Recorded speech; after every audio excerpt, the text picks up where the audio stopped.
Bonjour, je suis Didier Lemarié du cabinet Faudet de Coutances. Bienvenue dans cette vidéo du défi jusqu'à la fin du confinement. C'est une vidéo bien sûr consacrée à l'immobilier. Alors aujourd'hui, nous allons parler du financement d'une acquisition. Vous allez acheter un bien, il y a plusieurs façons de le financer. La première, c'est la plus simple. Vous avez du cash, vous ne faites pas d'emprunt, vous disposez de l'argent et donc vous payez directement le bien. Donc cette solution est vraiment parfaite. Elle a le gros avantage de rassurer grandement les vendeurs, puisque eux, ils sont sûrs de vendre. Parce que c'est pas le tout d'avoir un acquéreur. Si cet acquéreur ne peut pas obtenir un prêt bancaire et qu'on le sait qu'au bout de 2 mois, c'est une perte de temps pour tout le monde. Donc c'est vrai que l'achat comptant est vraiment quelque chose qui est vraiment très puissant. La deuxième façon est tout à fait classique justement, c'est d'avoir recours à un emprunt, à un prêt immobilier. Donc là, le conseil, c'est d'aller voir le plus tôt possible son banquier, bien avant d'ailleurs de faire les premières démarches de visite de maison, puisque c'est pas le tout d'aller visiter des maisons qui valent peut-être, 200 000, alors que le banquier va vous dire, vous n'avez le droit qu'à 150 000 euros. Voilà, ça fait perdre du temps à tout le monde. Donc, une démarche à faire le plus tôt possible. Allez voir votre banquier ou d'ailleurs un courtier aussi, ça marche très très bien. La troisième façon de financer votre acquisition, c'est de le faire par la vente de votre bien. Et là, on va se servir encore de la banque qui va financer en fait le temps que vous vendiez votre bien.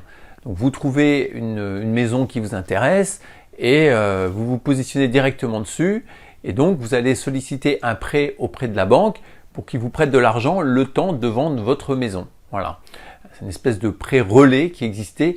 Alors aujourd'hui ils ont un peu changé, la plupart du temps ils sont amortissables, c'est-à-dire que c'est un vrai prêt que vous payez, à chaque fois que vous payez, vous ne payez pas que des intérêts, mais vous payez aussi du capital. Et par contre, dès le départ, vous avez négocié des conditions de remboursement. Il reste encore une solution intéressante pour financer son achat. C'est ce que j'appelle la vente à terme. La vente à terme, c'est quelque part le propriétaire qui devient un peu le banquier. Je vais vous donner un exemple.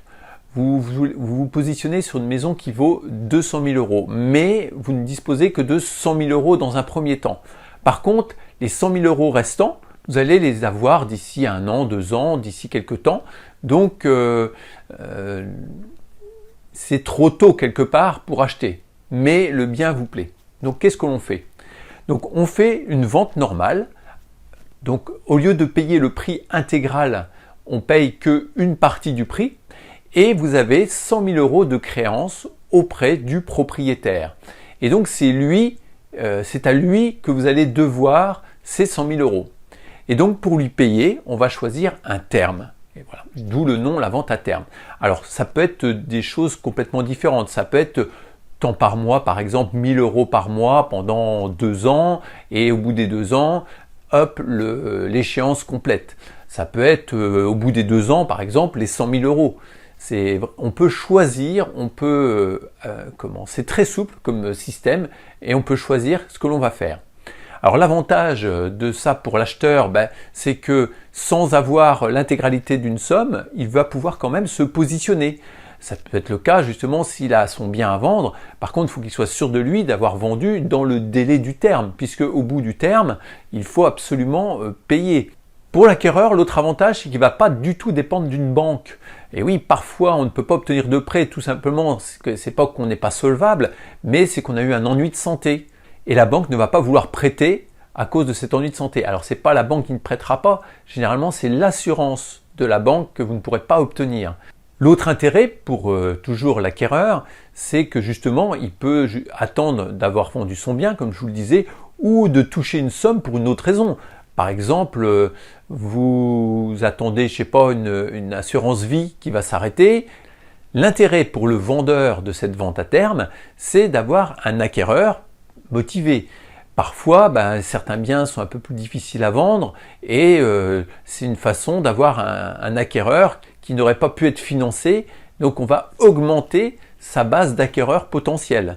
Un autre intérêt du vendeur, c'est qu'il y a souvent peu de discussion de prix dans cette vente à terme, puisque déjà, on va dire, la discussion va se faire sur les conditions d'achat, et donc le prix est plus rarement discuté, si bien sûr il correspond au prix du marché.